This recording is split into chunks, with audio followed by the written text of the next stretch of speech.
In this video, you'll learn how to access your Historypin account, how to get images from the web, and how to pin those images to your Historypin channel.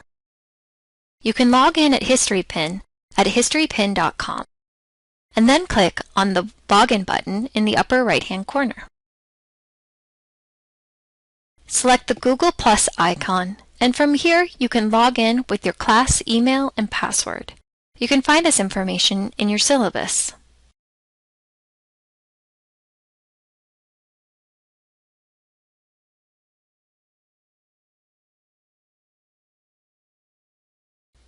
Once logged in, we are brought to our class channel. This is where we'll see all the pins that have been pinned to our map. But first, we need to get images to pin to our map. I'm going to open up a second tab and go to the LMU Digital Collections. Here, I'm going to search the digital postcard collection for images of the LA Public Library.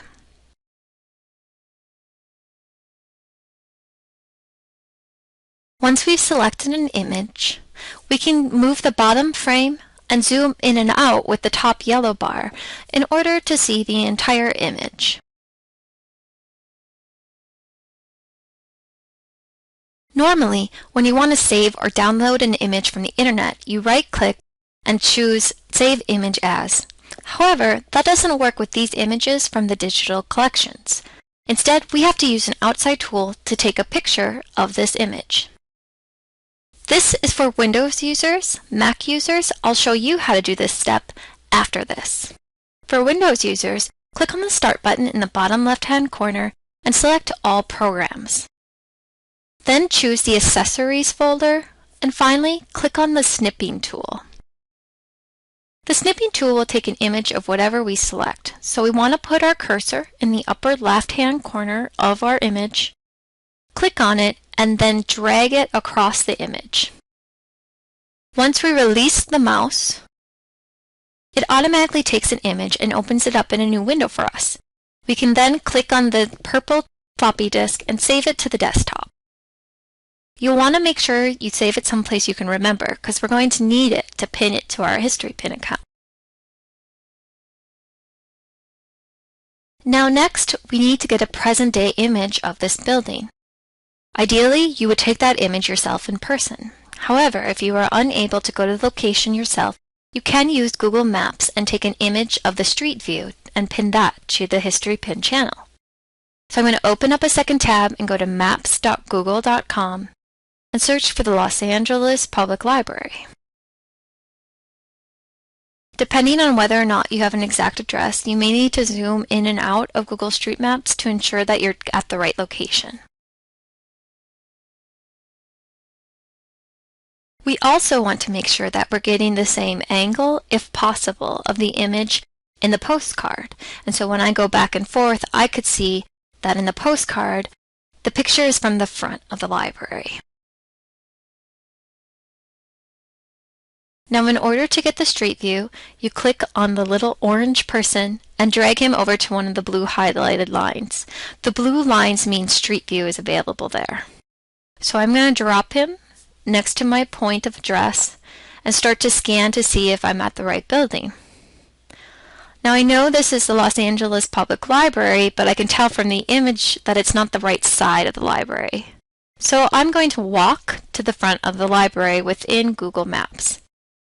You can navigate your way in the street view by clicking on the arrows in the bottom of the screen.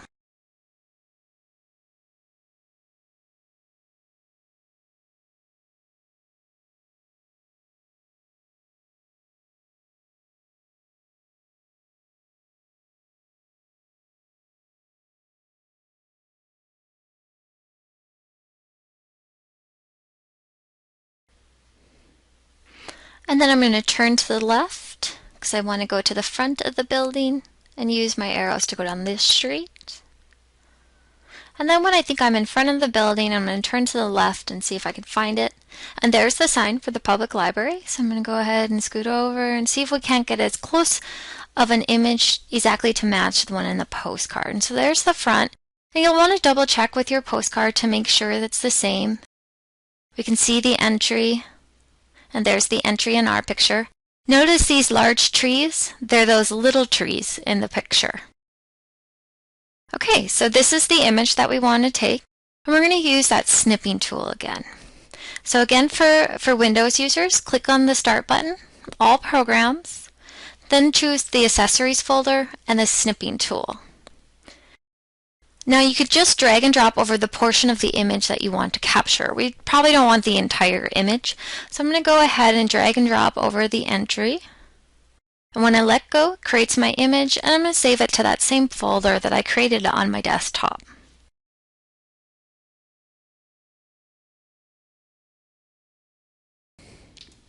Now for Mac users, you're actually going to use hotkeys or a combination of keys on the keyboard to capture an image from the web. So I'm going to go back to Google Maps and get a Street View image of the front of the library. Once I've got the image that I'm looking for, I'm going to press 3 keys all at the same time on the Mac keyboard. I'm going to press Command, Shift, and 4 all together. And after I've done that, I can move my cursor to an area and drag and select the image that I wish to capture. As soon as I let go of the mouse, the image is saved on the desktop. You can see it on the right-hand side. Once I double-click and open it, I can see that my selection has been saved.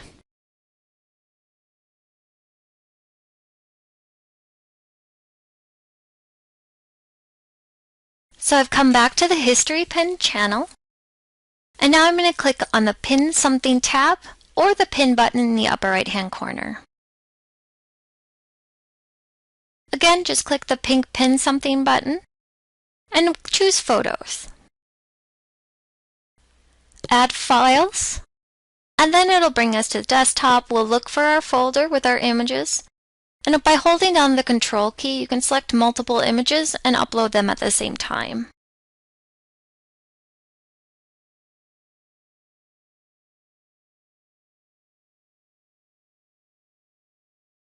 Okay, they both uploaded successfully, so I'm going to go ahead and click on the Pin to Map.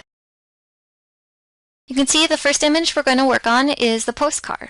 So you want to put in the title. Make sure you follow the instructions in your syllabus about how you should be posting. So the title should make sure that it's accurate and it describes your image and fits within the character limit. The character limit is only 50 characters.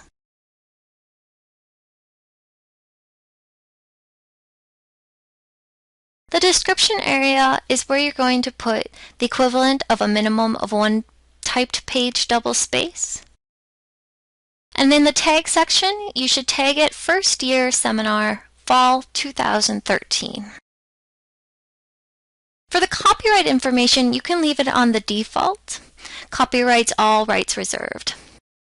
The next piece of information we need is the date. So I'm going to go back to my original photo in the digital collections, and I can see that there's a date published, circa 1931. So I'm going to go back to my Historypin page. And now I'm going to put in the date. Now if you don't know the exact date, you can click on the I'm not sure button. And this allows you to do a roundabout time. So we know that we're talking about 1931. So I'm going to select it, and then I'm going to choose give or take 1 year. And then we need to pin it to the map, so we need to search for a location. And for this part, you can either do a general search like I am, Public Library, Los Angeles, or you can do the exact address if you have that as well. It's going to work like Google Maps, and you can move around if the pin's not in the correct location. For me, it is in the correct location, and I'm going to check the box to agree to the terms and conditions, and then save and continue. And then it brings me to my second picture. Again, I need to put in the same type of information. Again, make sure you're following the directions on your syllabus for this part.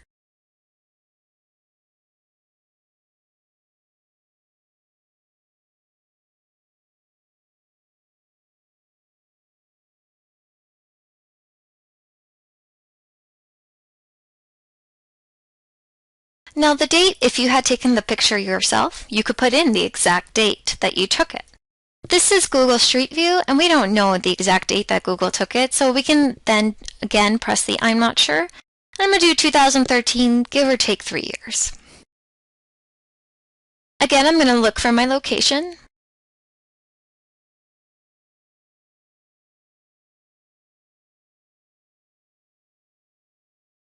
And I want to make sure that it's on the same pin location as my other one. And it is, so I check the box to agree, and I click the Save and Continue button. And here we can see that our pins were added to our Historypin channel. I'm going to click on View My Content, and it opens up our channel where we can see a list of all the pins pinned. But if I click the Map tab, it'll bring me to a map of all the pins. Now, if your classmates have pinned images as well, they'll show up on this screen.